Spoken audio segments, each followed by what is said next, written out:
and I would actually pick up on the fumes outside of the booth, just kind of walking through the area. The only actual building is the paint booth and then the toilets that are right beside the paint booth, right in the middle of the shop.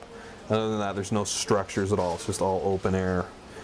You know, looking at the paint shop right behind you where the doors are open and they're painting huge posts. So they would just spray it with the doors open. And, I mean, the paint's just flying. Obviously, it's not as effective with the doors open. You know, like... Poisoned by isocyanate. The filters weren't cleaned properly or regularly the way they should have been. So there's aluminum welding in the back right corner, and then I think right in the center at the rear is where they do all the steel welding. Possibly the worst place to be, just in terms of being surrounded by your fabrication department where they're constantly welding steel and aluminum without the proper ventilation. And they were like welding rusted aluminum. But all these areas, as I said, are open. In terms of ventilation and exhaust and whatnot, you were too close to stuff.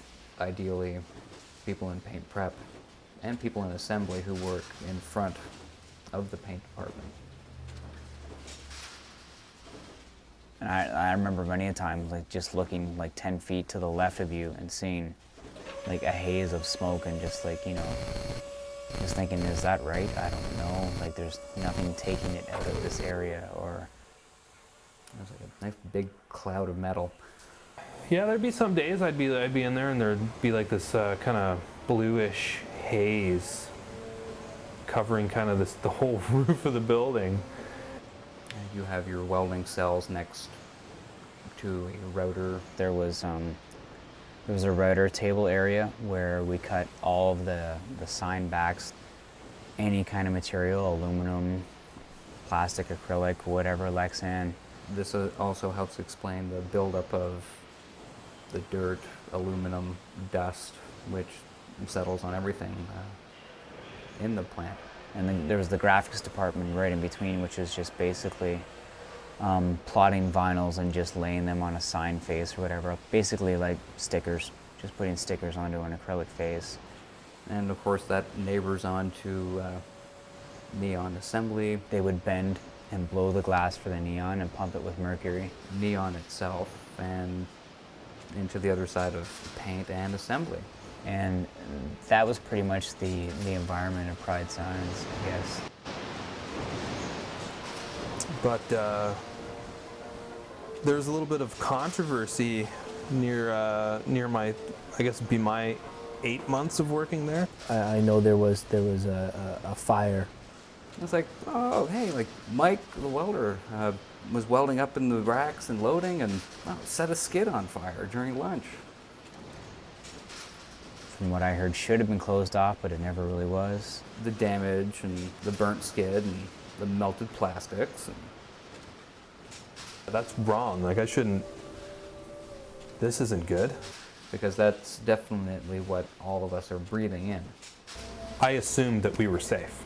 I assumed they wouldn't let us work in unsafe conditions, right? I remember many a times we'd sit around coughing and laughing like, ha ha ha, we're gonna die, you know, whatever. But I guess, you know, maybe there was some truth to that joke. I don't know, you know.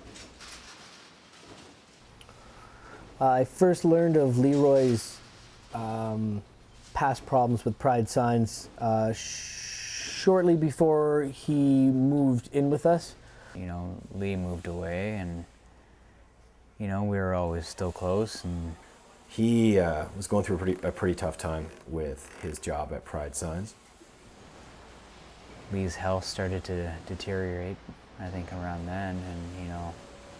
He started getting really sick, and I had been taking some, you know, courses through WSIB and you know, thought he had, I guess, more rights than it turned out he had.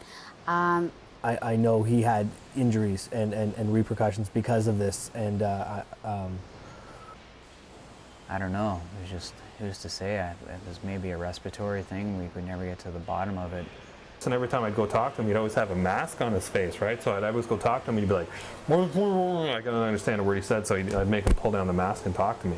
He came into work every day, you know, wearing his respirator mask. And I asked him one day, I was like, why are you doing that? He's like, oh man, I got like some breathing problems and like there's some stuff in here. And I was like, what? You know, like, are you kidding me? You know, like you're having problems breathing because you're working here? And it kind of freaked me out a little bit, right? I don't know, it's hard to talk about from this point on, you know, it just really went downhill from there. And Sometimes we used to spit up lots of junk and fluid and Practically choking. I couldn't breathe. I was just like, oh, what is that? a lot of dry mouth, a lot of phlegm buildup, and It was laborious at times to breathe. pride science times, coughing times, spitting times. You know what I mean? Like I'm choking on my own breath here because they're welding in the back corners, right? And having a lot of mucus buildup in my nasal cavity. And I was the only guy on days that was hanging around like wearing one of these masks, and I just said, hey, I'd try it for a couple days.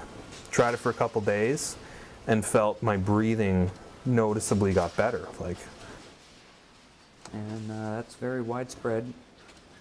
A number of people have in the past talked about the amount of spitting and I was sharing details about he would be bringing up whatever color he'd happen to be working with that day.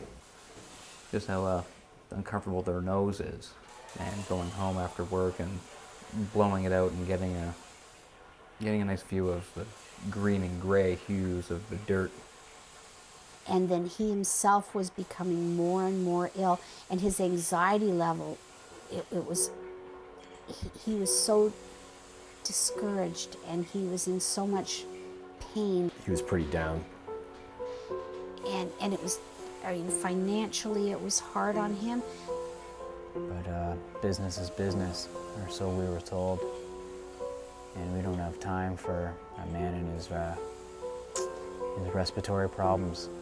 they weren't very forthcoming with much data as far as Leeroy was concerned. I'm pretty sure he had a hard time talking to and getting information out of all the powers that be there.